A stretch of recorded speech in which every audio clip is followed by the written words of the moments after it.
Dear students, welcome to today's geography class. How are you all? I think all of you are well and safe in your home. Dear students, in the last classes of geography of the chapter Major Domains of the Earth, we had learnt about the lithosphere, the hydrosphere, the 7 continents of the world, the 5 oceans of the world, and major mountain ranges of the world. Today we are going to learn about the topics composition of the atmosphere, the layers of the atmosphere, the density of atmosphere and air pressure, biosphere and its components, and last but not the least, global warming and its effects. So let us start our class with the composition of the atmosphere. Composition of the atmosphere. The earth is surrounded by a layer of gas called the atmosphere. This thin blanket of air is an integral and important aspect of the planet. It provides us with the air we breathe and protects us from the harmful effects of the sun's rays. The atmosphere is composed mainly of 78% nitrogen, 21% oxygen and other gases like carbon dioxide, argon, neon, methane and water vapor comprise 1% by volume. Nitrogen helps in the growth of living organisms, while oxygen is the breath of life.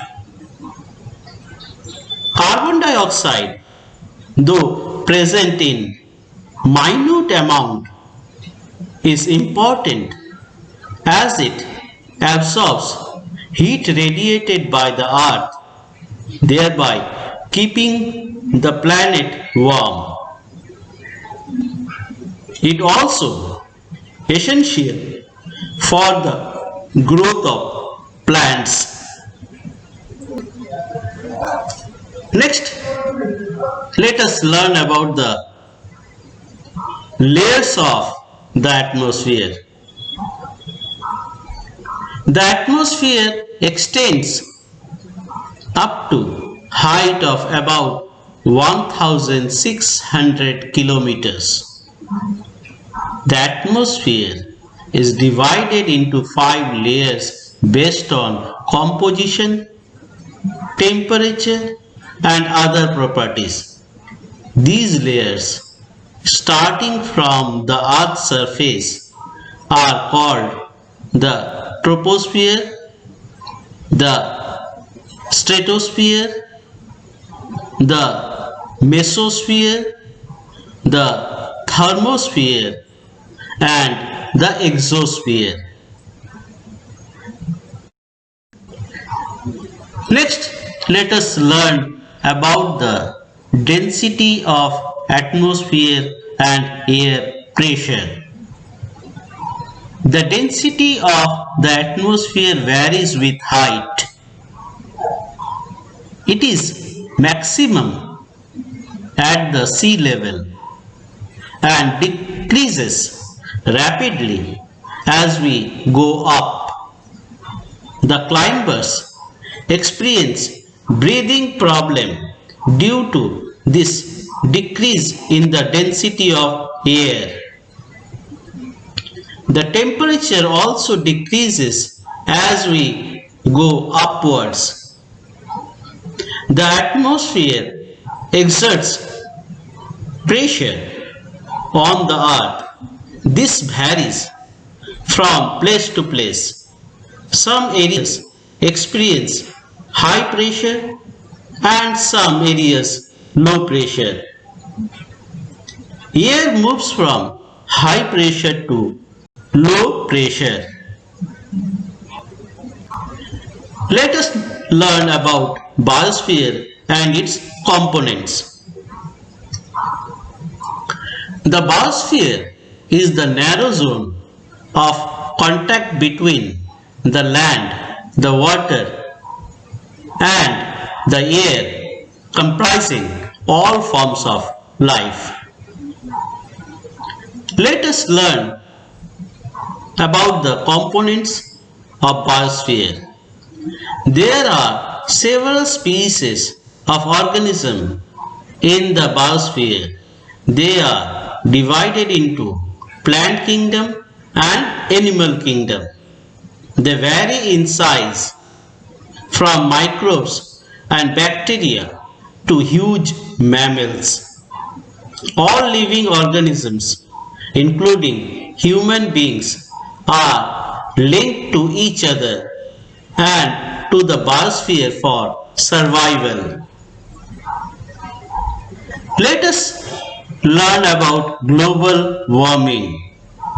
Global warming is the unusually rapid increase in the Earth's average surface temperature over the past century, primarily due to the greenhouse gases released by people burning fossil fuels. What causes global warming? These questions always come to our mind. Global warming occurs when carbon dioxide, CO2, and other air pollutants and greenhouse gases collect in the atmosphere and absorb sunlight and solar radiation that have bounced off the Earth's surface. That's what's known as the greenhouse effect. Dear students, some of the solutions to control global warming are planting trees, create sustainable transportation habits, save electricity or power, less use of electronic devices, less use of coal, and reduce, reuse, and recycle of waste materials.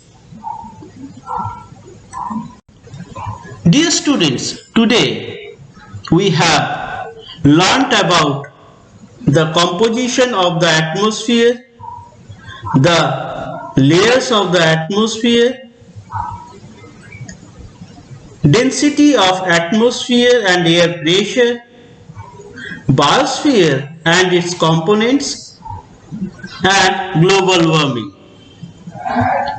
With this, we have completed the lesson, the major domains of the earth. Dear students, as you know that after every classes I am giving some questions as homework. Today also I am giving 5 questions as homework. Try to answer the following questions. The first question is like this: how do the 3 domains of the earth interact with each other? Second, how does the biosphere get affected by human actions? Third, why is the biosphere important for living organisms? Fourth, what are the negative impacts of felling of trees on nature? And last but not the least, The fifth question is, how can we save our earth from global warming? So try to answer these questions. Dear students, again we will meet in the next class and we will revise this chapter, the major domains of the earth. So up to this today, be safe in your home, do the homework and note down all the notes from the videos. So be safe in your home. Goodbye everyone.